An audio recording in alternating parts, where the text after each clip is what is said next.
Good evening. Will the meeting for Economic Development and Planning Commission come to order? It's February the 10th. Time is 5:02 p.m. First item on the agenda is public participation. Seeing none, we'll move on to the approval of minutes. Everybody received those. Is there any discussion or anything on the minutes? No. I move we approve them. Okay. Second.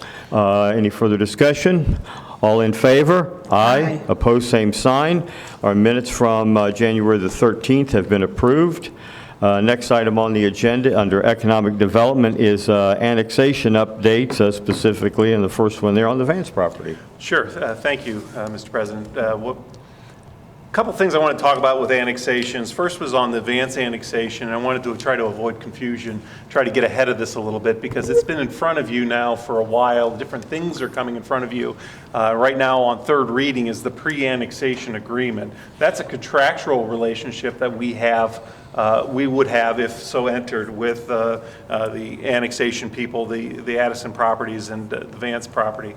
And the Vance trustees that own that property. That's different than the legal process. So we also have a legal process going on, and both of them are going to kind of come to a head on the 18th of February on our next council meeting. The third reading, as I said, for the pre-annexation agreement is going to come up, but also you're going to see the annexation filed will be laid before council, I believe, if I did my math correctly, at the same time. I created a little sheet for you so you kind of follow along with what's been done and what hasn't been done when it started file in November of 2024. The X's are all the processes that we've completed and gone through, and we are wildly close to that finish line. But what needed to happen was 60 days had to wait after it came back from Medina County Board of Commissioners. That 60 days will come up on the 18th, and then it will be laid before you. That's when you theoretically could enter into or actually physically annex the property. But the back end of that date is 120 days from that point, so the clock starts then. So we got a lot of work I still have to do between the time it's laid down before you and the time when you ultimately enter into the annexation, if that's what you choose to do, including the TIF, which funds the roadway. The development agreement will be signed with that, and then the PUD and zoning for this property and the adjacent property that's coming, that will be part of this process. We'll have to go through Planning Commission with the recommendation for you. So lots of work. I just didn't want to make sure you knew that you're not finished with the pre-annexation agreement. Once that's done, there's still the process that we're going to have to go through. And hopefully that helps you kind of visualize what we're doing. So that's the Vance property, the annexation, where we are with that. I wanted to touch a little bit on a second annexation, a possibility of an annexation, because I wasn't at last council. And it was my understanding that there were some people there discussing an annexation in front of you that maybe you've never even heard of. Maybe you never heard rumblings of, and that's put you in an awkward situation that I try to avoid you being in. I'm in a situation where I don't go on public records and talk about rumors and speculation. I usually wait till Planning Commission or somehow they've told me to get involved and to get it in front of you before I have the authority to do it in the public. If there's ever any questions, you can obviously call me and I will tell you what I've heard at every step of the way.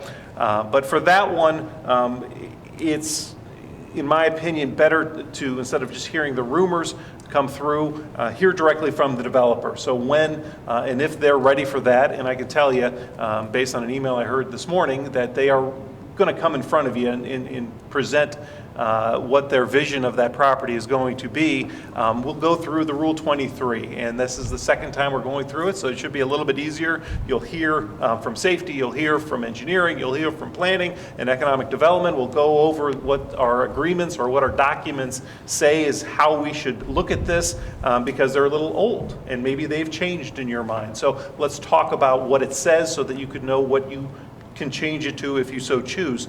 One of the things that was a little confusing last time is we use the term workshop.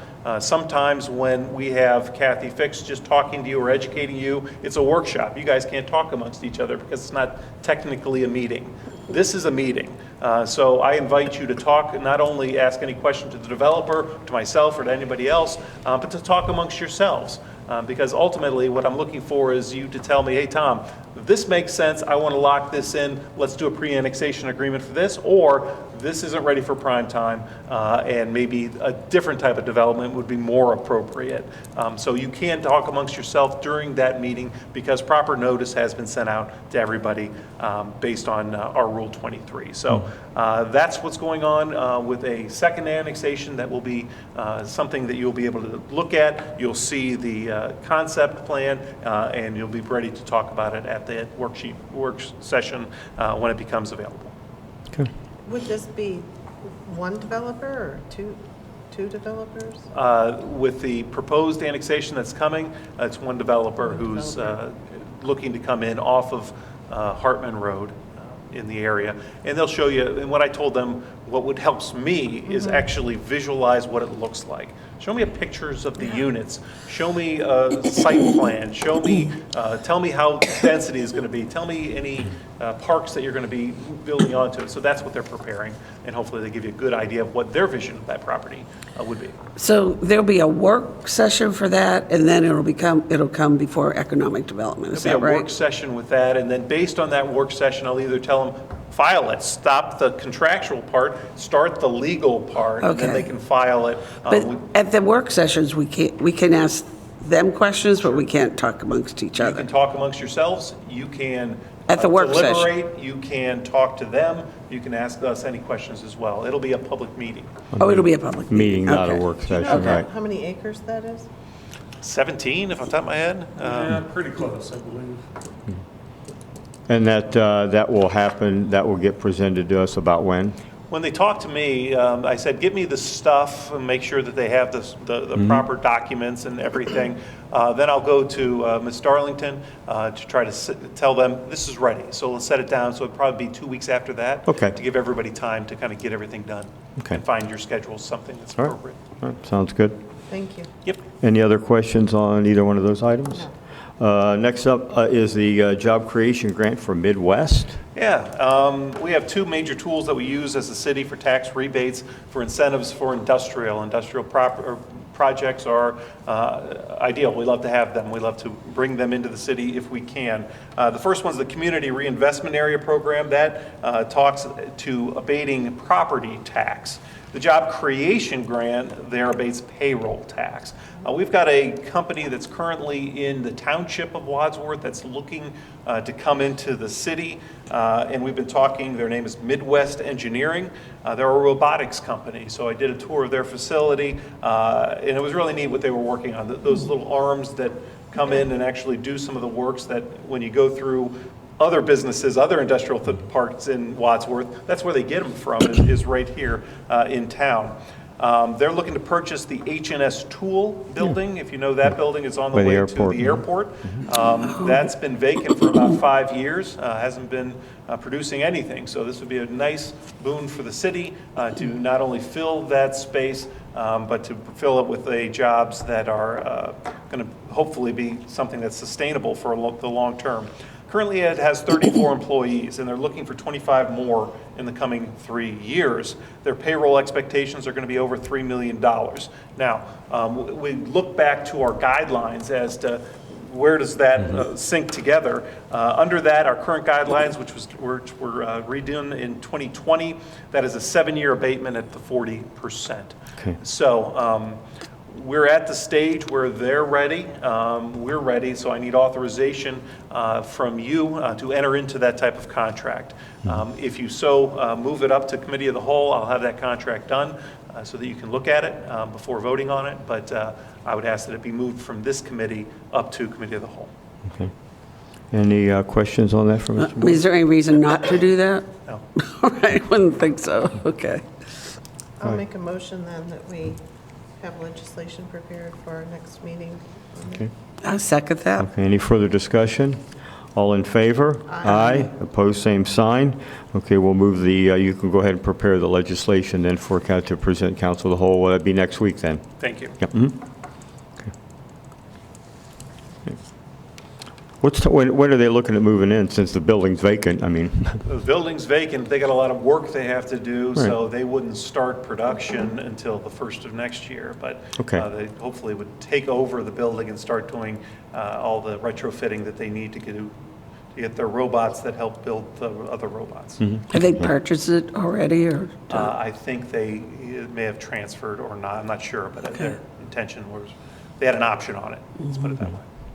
All right, we'll move on. The next thing is liquor license issues. You were talking about where they're becoming sparse, few and far between, and you're taking a look at that, so. Sure, thank you. I'm sure you're tired of hearing from me already. The good news is that all the downtown there are no vacancies on that first floor downtown.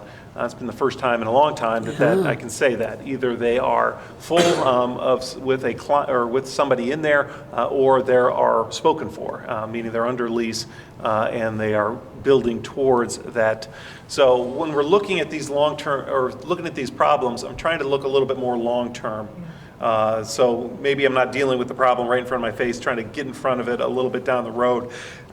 One of the things I noticed when I was going through some of this stuff was that we are becoming low on liquor licenses. If you look at what's coming in with some of the programs that we've put forth a restaurant expansion grant, right? That was the REAP. We have the DORA, which has been increasing the volume for the local businesses downtown. That's kind of the driving force for more people that may want to open a restaurant. And there's some different things that are looking, whether it be Sonnets that's looking to reopen, whether it be the restaurant that's looking to go in next to the View. So there's things that are coming in, but they are going to be held up by liquor licenses because we are out of certain kinds of liquor licenses. The D5 liquor license is the Cadillac of liquor licenses. That's can sell anything up to 2:30 in the morning, I believe. They are limited by population. The population of 25,000 or what have you, we get a certain number of them. We are down to 0 of those. We have one that just sells beer left. We have some that sells spirits left. So I am not a liquor license lawyer, but those are limited by population, so they're going to have to get creative to do that. And those are citywide, they're not just, in other words, in a certain, like a downtown area or limited to a district, that is citywide population. Citywide. Now, Okay. if you were something larger, like a Longhorn that would come in, or some big restaurant that would come in, they would go under a different subsection. So I don't want to say that we're not open for business if something larger wants to come in, but those smaller liquor Okay. licenses are limited as to what can come in and what can't come in. So I started looking into, is there ways that we can do it? Frankly, I was looking, how can Medina have so many right there on the square? What did they do differently? Is there something we can emulate? There are two kind of ways, workarounds for that. One is creating a community entertainment district. So if you create a district for that, you can get additional liquor licenses based on the acreage of that district. So there has to be at least a $50 million investment in that downtown, in that entertainment district. But once we start doing our downtown project, our CIS project, our Brickyard project, we can get pretty close to that pretty quick. So that's one area I'm looking into. The second area is revitalization district. That's what Medina has. The entire square is a revitalization district.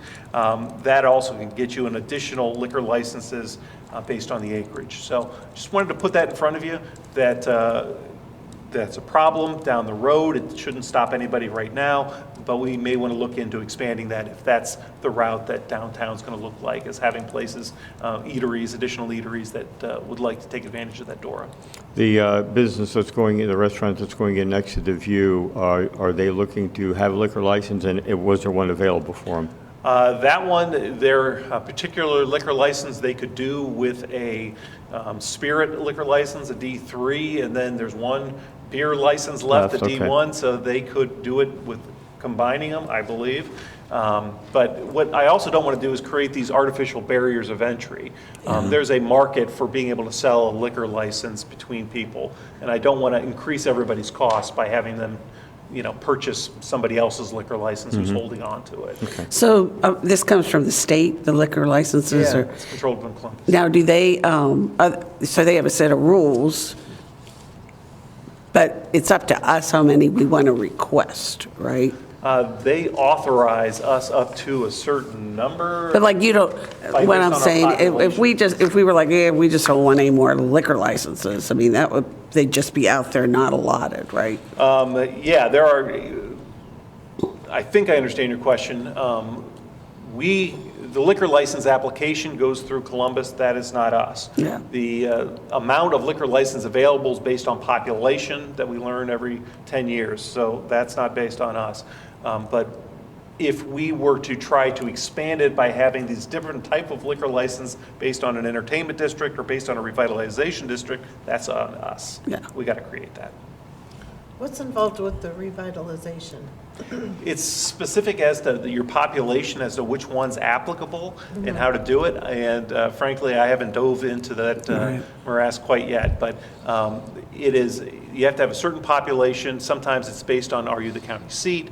Sometimes it's based on, but it's not based on that $50 million number Okay. that the entertainment district is. So the entertainment district would probably be more, Yeah, the entertainment, think like Cedar Point, right? The Sandusky's not that big, so it doesn't have liquor licenses, but there's 1,000 different liquor places in Cedar Point. How do they do that? They do it through an entertainment district.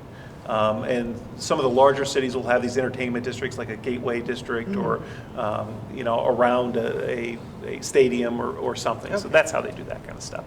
So we're looking into it. It's not a problem yet, but we want to get in front of it before it becomes a problem. Okay, well, thanks for doing that, because number one, with all the revitalization and the CI and everything going on down there, at least those numbers will be behind, you'll realize, hey, we need to keep track of this because we could need them over here. It's good to know what you'll need to know in the future, so. And people don't tend to want to wait 9 months Right. in order to get a liquor license either.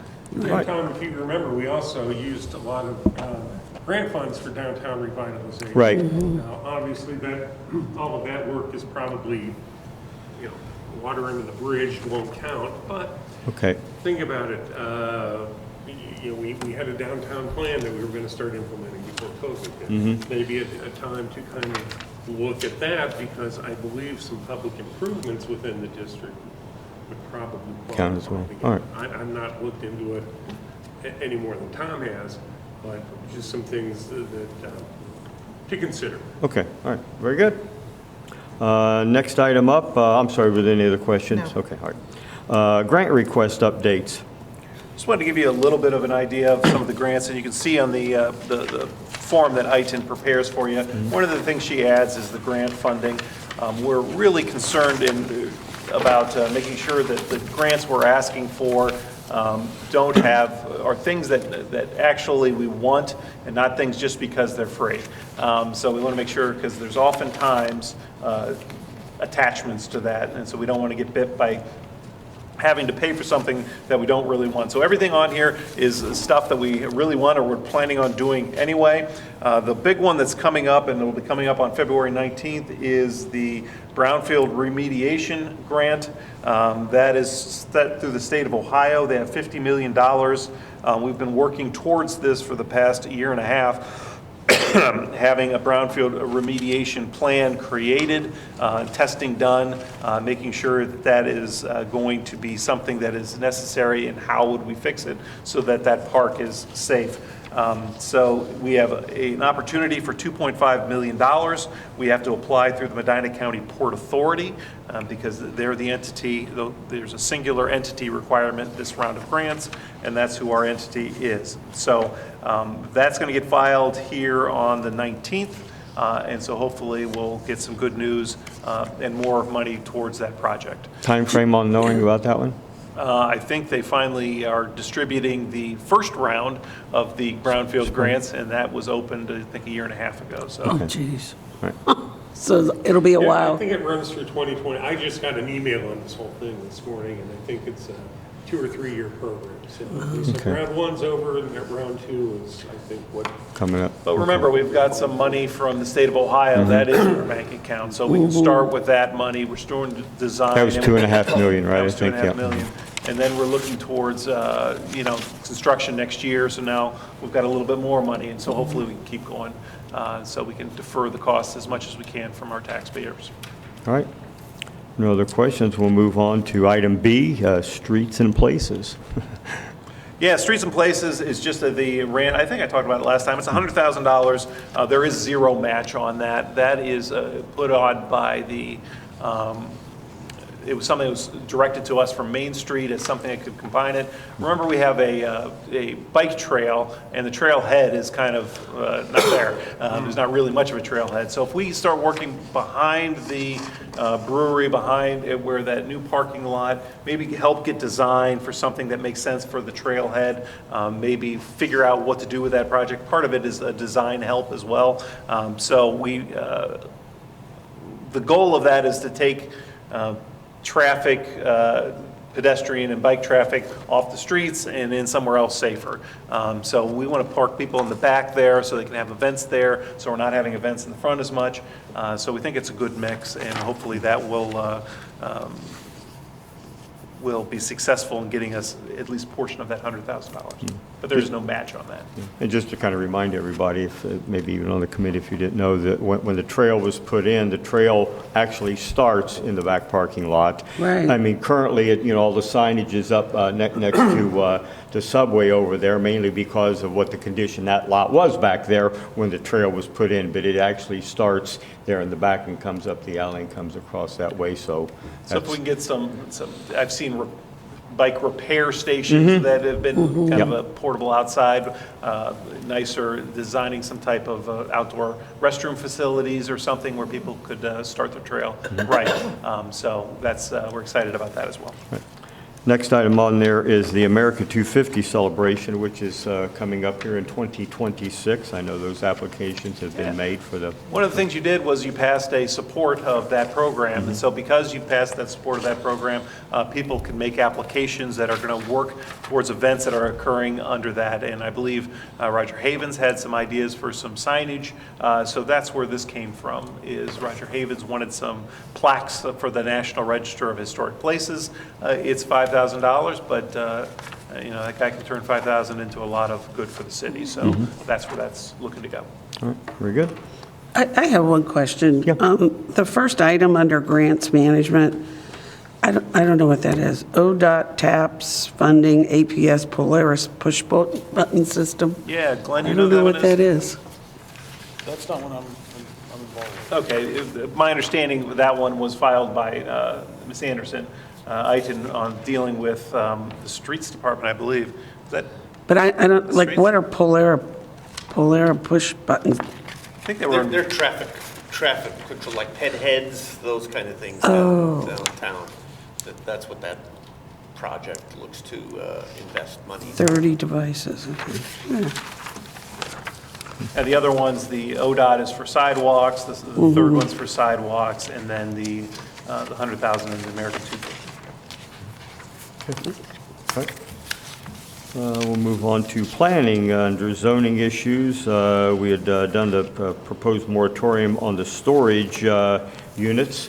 Yeah, I'm not sure where that stands. It's still on second or third reading. No, I think we, maybe it is, maybe it is. I think on- it's, I think it'll I make think a we've got, I call, think, yeah, you're right. I think it'll go on third, it's on third the next time. Yeah, that's right. So, yeah, so it's really up to you. I've was able to finish up some of the PUD updates, so I'll start looking into how other communities regulate these types of uses here in the next week or so.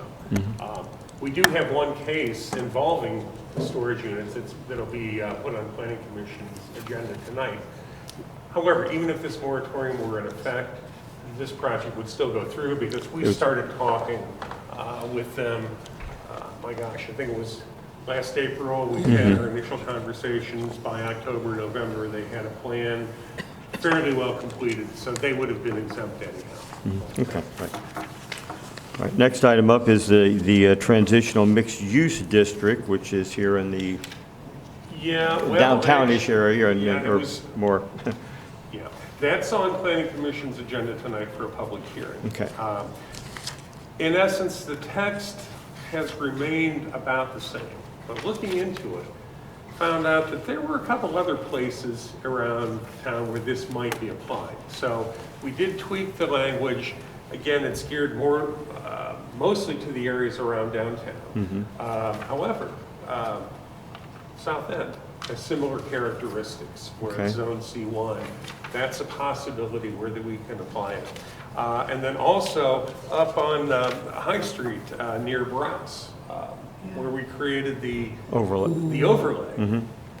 This might also be another location. So what we did is tweak the language, take specific wording out of there, referring only to the areas around downtown. Planning Commission's going to have that hearing on the text, make a recommendation, and then we're going to come back with some specific recommendations as to where this could be applied. Okay, and then the legislation that we do will cover all those areas.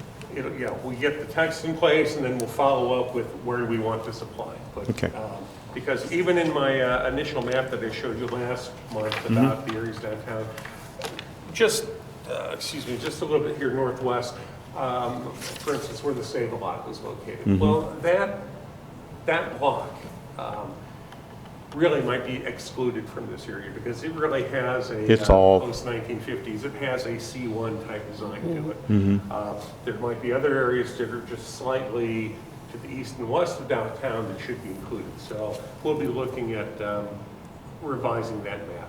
But Okay. I think we're going to mainly focus on the areas around downtown, south end, and then That other, see if it might make sense to replace the overlay with something like this. okay, all right, sounds good. Let's see here then, the update on the PUD. Yeah, I've got a rough draft of that. It's in for internal review. I'll be sending that out to you probably later this week. It follows the PUD development pattern that was spelled out in the Addison pre-annexation. Use that as kind of a template for setting up, okay, what do we want to see in a PUD application? And then we modified the process because, again, our PUDs haven't worked. They're more of an overlay. We want to turn them more into an actual zoning district. So it's a matter of working all the processes in together because as a zoning map amendment, it does require your approval. So we need to find a way to get things through the Planning Commission, get them to recommend that you adopt the text, the map, and even the general plan layout. And if Planning Commission makes a recommendation to you and you guys say, well, I like this stat but not this, what are the processes going to be to make sure something gets, gets done. But I would love to be able to come up with a new regulations that would eliminate some of the headaches that we've had over the years with using the PUDs as an overlay. It's just really not getting us what we want. All right, all right, very good. Any other questions then? No. All right, well then, Mr. Davis, I guess you're up next with any active projects. Okay, just going to highlight a couple new things we have. There's a couple projects that have moved to construction. One of them is the Briarthorn subdivision that's going to be built in 2.5 phases. This first 1.5 phases, they're starting some earthwork now. The homes, you'll start to see the homes going up in maybe the next couple months. There's going to be something coming before council regarding some easements, some plat approvals, things like that are moving forward. And as those get done, then they can move for the house phase. So that's just and we've been working very, very closely with them to figure out a way to finalize, wrap this up. There's a few difficult hurdles that we've now passed over, and so that's been a pretty big accomplishment to get that project on the path to completion. So that's Who is the developer? John Samodi is the Something Homes have been done. Legacy Homes. Legacy Homes has Legacy been done, Homes. yeah. Okay. Here's the problem. He was the developer, and in the past, Briarthorn the developer and home builder have been the same. Okay, Part of the reason why it's taken so long to do it. I think Mr. Samodi's found a new home builder, but they're having some issues, legal issues. I don't want to build on these lots unless I have title to the property. And typically we don't release, create the lots until the buildings are up. So we've had to look at ways to fix that process. okay. This is the final phase over there, correct, as far as the amount of property that's left? yeah, the part that they're starting on is a small proportion Right. of the rest. Of- And right. then the rest of it's coming short. Coming after, right. So then that will be the end. Okay. So that's been very encouraging. And then there's a small project on Grandview, contractor storage place, that's just, it's another one that started construction, is something that's happened. But what I want to spend most of my time emphasizing is we have a project that's going to Planning Commission tonight. I've mentioned it a couple times before, Milkovich property is what's called. The current owner, the project is titled now Creekside Commons. It's a roughly 150 lot subdivision there off of Leatherman. And what I wanted to just talk about briefly is I was very encouraged. I spoke with the developer today, and for a little bit of background, when it comes to helping projects move forward in the process, one of the couple key principles that make projects successful, and I just hold kind of three very simple, straightforward principles. One of them is moving it through the process quickly makes it more affordable. So the more we can shorten their time frame of getting things done, the better. One of them, of course, is reducing their costs, which relates to the time. If we can reduce their costs, then of course that's a winner. And then also reducing their risks. So if they have less unknowns, that'll be a way for them to be able to move forward through the process with more confidence. And so in that kind of context, something that them coming to Planning Commission tonight was quite a testimony to those ideas, because any development has risk. And essentially, if you don't like risk, don't be a developer, because there's always risk. And they're going to Planning Commission tonight with some unknown topics, mostly related to the sewer system. And in the Planning Commission recommendation, or the conditions of approval, it will say something to the effect of, those will be resolved at the discretion of the city engineer, which is me. And so we're very open with the developer that you can wait and have those more resolved, or you can move forward more quickly if you trust me. And I'm speaking a little bit, it's not quite that simple, but nonetheless. And so they're moving forward on the project more quickly because we've developed that trust. And I'm not trying to make it about me, because it's been the whole team. So the fact that they have confidence that we are giving them all the information they need, they understand what the requirements are. We're being very, very specific about their costs. We've reduced their risks, and so that's going to then make the project go more quickly, which makes it more feasible, and you'll start to see more projects happening the more we can address these issues. And I think it's been a very positive experience to see this one moving forward with that confidence that they're taking the risk and moving forward, where they kind of can't go back. So it's a big moment tonight as that moves forward. Big moment. Okay. It's just a heads up to kind of let you know kind of how it works. How long has it taken to get to the big moment? Well, actually, in this case, I don't think that long. Right, I'm just curious. If you look at the long term, people have been trying to develop the site for over 20 years. Yeah. And a lot of it has to do with the topography. Right. But I think it's been a little over a year. They started talking with the engineering. One of Okay. the first developers that I met, it was kind of a cold call where they came in and said, we've heard things, and we want to see if those things are true. When we initially told them what our concepts were, what our vision was. Right then was Glenn just got hired there too. They came in and they decided to put different projects on hold and try this project. So that was a little bit of trust even back then. It was probably May or so. 'Cause Yeah. I got here in April. So Okay. we're talking 7 months for a major Yeah. investment of multiple millions of dollars that they're going to be putting in our community. You said 150 homes? Approximately. 30, I think. I don't know. Approximately. I think, yeah, somewhere in the 140s, I believe. And where's that at on 11? Lebanon, just north of the freeway, Yeah. south of Great Oaks Trail. Right by the Hunt Club. Yep, So yeah. that's on the south part, and then there's another part that comes in off Reedy, so Yep. Yeah. it'll Back- kind of be kind of back in, bifurcated by uh-huh. that giant valley. So it's a challenging project. It's one Yeah. that's, a lot of people have tried and failed, and they're going to go forward with it. So And how many acres is that? 80. 60, yeah, I thought it was 61 acres, or am I thinking of, no, 80. 80 about 81, acres. 82 acres. total. There's a lot of open space because of Holmes Brook going through there. It's Right. an odd development because it is that the Holmesburg Valley basically cuts it in two, and there's really no practical or cost-effective way to split it. So there's actually a west side development and an east Okay. side. So there were a lot of different hurdles, but they were still able to figure out a way to work through to provide some of the lift station that's going to be required Right. until we get gravity sewer. They've been able to loop the water line.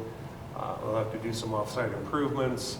But I think overall, given what they had, did a good job. And I think this is also another reason why the city has and should continue to have some kind of planned unit development or open space regulation. Yeah. Because I would say a good 40% of the site really isn't suitable to be owned by individual landowners. And this keeps, the water courses, the riparian zones, all within common open space. How many homes did you say? 100 and? 50? 32? I wanted to say like 147, but it's been a few days since I've looked at it, but If you want the number, I can give you. No, the it's, exact I number. just approximate. Right. And that developer knows that people shoot back there? Absolutely. actually, yeah, Comes in and- every time. in my file he provided I mean- me, he's already talked to the Hunt Club, and I think that issue was brought up at the last planning commission Okay. meeting, and he has indicated, the developers indicated that anyone who wants to buy a lot is going to basically sign a waiver. They're letting them know in advance. That Yeah. There is They're gonna hear there's it. a Hunt Club. Oh, well, You're we gonna- hear it at our house. Right. They're gonna hear it a lot. Yep. But they're trying to use that as part of the set. Hey, you're right next to a enjoyable event that people Yeah. can do. So If you want to join the club. some people do. So I wanted to bring that up because, and I like to tell my word pictures, and so I'll use today's, I'll say this, the Karate Kid movie, if you know the Karate Kid movie, with the paint the fence and wax the car. And so lots of things I've brought to you over the course of the last 8 months, a lot of those elements, all just kind of, they're building together so that as those pieces are put into place, we're ready for that important battle at the end of the movie where he wins. And so you're starting to see those pay off, all those investments we've been doing. So it's pretty encouraging. Good. Well, appreciate the effort, of course, Glenn, on your behalf, and again, working with Mr. Morris and everything else, because we have seen some of those areas grow in leaps and bounds with, the development and things like that becoming more, again, with the fees and everything else, fee structure and everything else, we won't be running into some of the problems in the future that, sins of the father possibly had created. So again, thank you, and appreciate all that, so. All right. If nothing else, is there any other business that anybody? Yes, Mr. Chairman? Could I have a clarification on number 2? What type of abatement was that? Was that property or was that salary abatement? Just Or both? payroll. You talk about the job creation Number two, grant? yeah. Yeah, the job creation grant that we're looking at is for the payroll tax. So we have a payroll tax of .014. And not property, just payroll? Not property. So that particular building is perhaps buying some additional property behind it, and then expanding with actually building something. When they do something like that, that's when it makes a lot more sense for the CRA, for that Okay. property tax payment. So we'll be looking at that for that part of it. Thank you. You bet. Okay. All right. If anything else, anybody? All right. Our next meeting will be March 10th here in council chambers at 5 p.m. If there's nothing else, I'll entertain a motion to adjourn.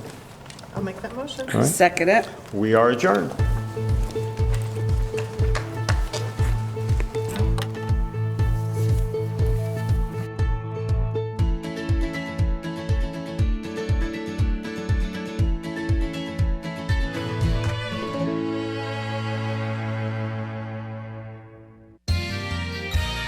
You are watching WCTV, Wadsworth Community Television.